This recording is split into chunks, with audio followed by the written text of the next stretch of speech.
कोई मीटिंग ले रहा है, कोई कैडर ले रहा है, कोई अच्छी बात कर रहा है, आपस में ही परिवार में 4 लोग बैठ के बात कर रहे हैं, उसे आप डालो। उससे क्या है कि आपकी अच्छी बात बाहर पहुंचेगी।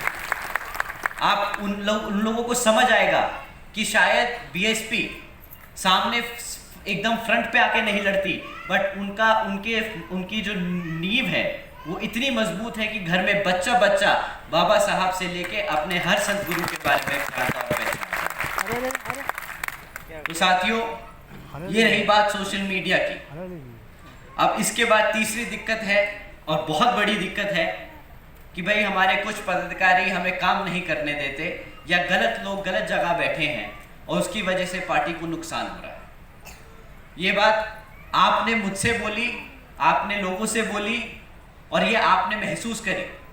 आज मैं आपसे खुल के बोलता हूँ, ये चीज़ मैंने भी महसूस करी। मेरे को भी बहुत दिक्कत आती है बहुत बार काम करने में। बहुत दिक्कत आती है कि बहुत सारे प्लान्स हैं, बहुत सारी स्ट्रैटेजीज हैं जो हम करना चाहते हैं, बट हम नहीं कर पाते। हम मजबूर हैं कि स्ट्रक्चर अभी ऐसा बना हुआ है जिसमें कुछ लोग ऐसे बैठे हैं जिनको हम अभी छेड़ नहीं सकते, जिनको हम अभी हिला नहीं सकते। खैर, वो बड़े भी हैं हमसे, कई जगह बड़े हैं, कहीं जगह गलत हैं, पर हम उनको नहीं छेड़ेंगे। हम अपने आप को मजबूत करके अपने स्ट्रक्चर को दोबारा से रिवर्क करेंगे, हम इसको दोबारा से बनाएंगे। साथियों, अब आने वाले कुछ महीनों में हम पिछले 2.5 साल से सुन के समझ के दिक्कतों को कुछ काम कर रहे थे, और उसके लिए अब आने वाले कुछ महीनों में हम कुछ चेंजेस लेके आएंगे। ऑफ कोर्स आने वाले कुछ महीने थोड़े से क्रिटिकल हैं, क्योंकि लोकसभा का चुनाव हमारे सर पर है, उसके साथ साथ विधानसभा का महाराष्ट्र में चुनाव सर पर है। तो इन चीज़ों को ध्यान में रख के हम जो स्ट्रैटेजी रोल आउट करेंगे उसको हम थोड़ा सा संभल के और सोच समझ के करेंगे। या आने वाले कुछ ही महीनों में, जैसे मैंने कहा, बहन जी के दिशा निर्देशन के अनुसार हम आप सबके बीच में कुछ ऐसी टेक्नोलॉजी और प्रोसेसेस चेंजेस लेके आएंगे जिससे आप सब अपनी बात सीधा बहन जी तक पहुंचाने का काम कर पाएंगे।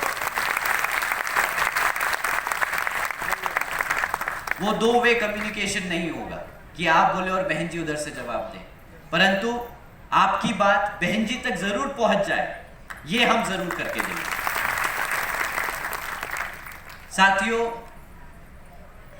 इसके साथ साथ लोकसभा का चुनाव जो अब हमारे सर पर है और हमें अभी बहुत काम करना बाकी है, तो मैं आपको 2024 के लिए कोई लंबे चौड़े वादे नहीं करके जाऊंगा, परंतु अगर आपको मैं कहूं कि जो हम आज से 10 साल पहले थे, अगर हमें वहीं पे वापस जाना है, उसी हाइट पे पहुंचना है, उसी ताकत और उसी मजबूती पे दोबारा पहुंचना है, तो आज से हमें अगले 10 साल के लिए मेहनत करनी होगी। और वो मेहनत एक एक करके करनी होगी, एक एक कदम बढ़ा के करनी होगी। ये कोई लॉन्ग प्रोसेस नहीं कि हमने आज यहाँ से लगाई और कल हम छलांग मार के सीधा प्रधानमंत्री बन गए, वो पॉसिबल नहीं है।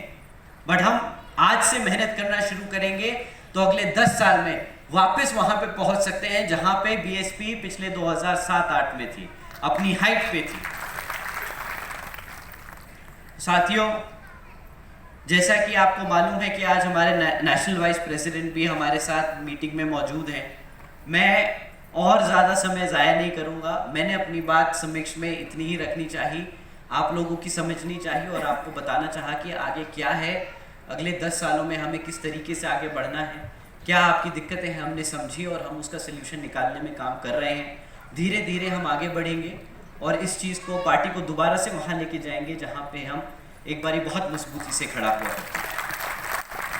तो अपनी बात मैं आखिर में एक और बात रखूँगा, ये अंग्रेज़ी में होगी, बट इसके बाद फिर मैं अपना बाकी सारा समय हमारे नेशनल वाइस प्रेसिडेंट जी को देना चाहूँगा। तो साथियों, so dear comrades, I believe for us to be the next generation of India. I believe BSP has the opportunity today that it hasn't had in the last decade. We will build the party from ground up and come up stronger than ever before, because the future is ours to take. We believe in Baba Saheb's vision of India. We believe in our founder's vision of BSP, and we believe in our leadership's ability to transform this party once again and bring BSP to forefront of Indian politics.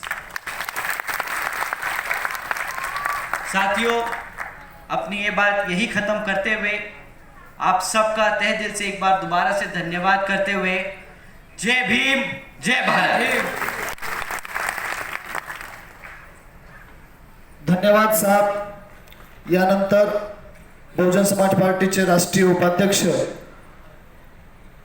Anand Kumar भाई साहब आपल्याला मार्गदर्शन करतील. बहुजन समाज पार्टीचा